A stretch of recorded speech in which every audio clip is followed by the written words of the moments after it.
सभापती महोदय, आज ही चर्चा या ठिकाणी उपस्थित केल्याबद्दल उमाताई असतील, प्रवीण भाऊ आहेत, संजयजी खोडके आहेत, चित्राताई आहेत, यांनी अनेक सूचना या निमित्ताने मांडल्या। मी आधी खरं तर राज्यमंत्री महोदयांनी सर्व सविस्तर उत्तर दिलेलं आहे।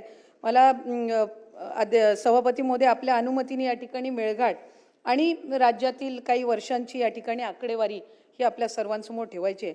खरं तर 2019-20 मध्ये मेळघाटमधली तीव्र कुपोषणाची जी संख्या होती ही बालमृत्यूची जी संख्या होती ही 243 होती। ती आता 2024 म्हणजे 20 ला कमी होऊन 2013 वर आली, 21-22 ला 195 वर आली, 22-23 ला 175 वर आली, 23-24 ला 156 वर आली, 24-25 ला 141 वर आली आणि 25-26 ला आता 97 पर्यंत आहेत। हे असं जरी असलं तरी यात एकही बालमृत्यू होऊ नये ही साधारणपणे सरकार म्हणून आपली भूमिका आहे।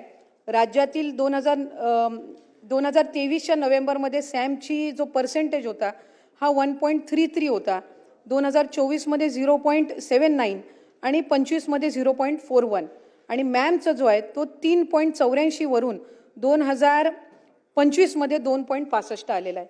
असं जरी असलं तरी ज्याचा उल्लेख प्रवीण भाऊ आपण या ठिकाणी केला, पहिल्या 100 दिवसाचा आराखडा ज्या वेळेला आम्हाला विभागाला दिला होता, पहिला आत्ता जो आहे तो 150 दिवसाचा कार्यक्रम आहे। पहिल्या 100 दिवसाच्या कार्यक्रमामध्ये कुपोषणावर आम्ही साधारणपणे ते 100 दिवस प्रभावीपूर्ण काम केलं आणि हा जो पर्सेंटेज आहे 2024 मध्ये जो 3.32 होता हा खाली उतरून 2.65 वर आला आणि पुढचे 3 वर्ष सुद्धा आदरणीय मुख्यमंत्री देवेंद्र फडणवीस साहेब यांच्या आम्ही मार्गदर्शनाखाली अधिकाधिक कुपोषण या मुद्द्यावरच काम करणार आहोत। अर्बन एरियाजमध्ये सुद्धा UCDC हे अर्बन सेंटर्स आपण सुरू केले ज्याच्यामध्ये ओबेसिटी आणि कुपोषण या दोन्ही मुद्द्यांवर सभापती महोदय काम करण्यात येईल।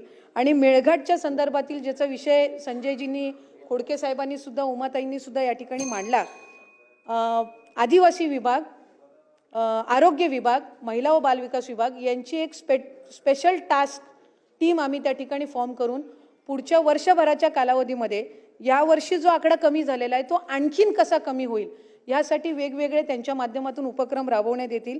याच्यामध्ये अंधश्रद्धा निर्मूलन प्रोग्राम सुद्धा आम्ही इन्क्लूड करू आणि त्याचबरोबर आदिवासी विभाग, आरोग्य विभाग, महिला बालविकास विभाग आणि तिथल्या जिल्हा परिषदेच्या तिथल्या ह्याच्यातलं एक नोडल ऑफिसर त्या संदर्भातलं नेमून ही मेळघाटची कुपोषणाची संख्या ही अधिक पुढच्या वर्षभराच्या कालावधीमध्ये कमी आणण्याच्या दृष्टिकोनातून काम केलं जाईल।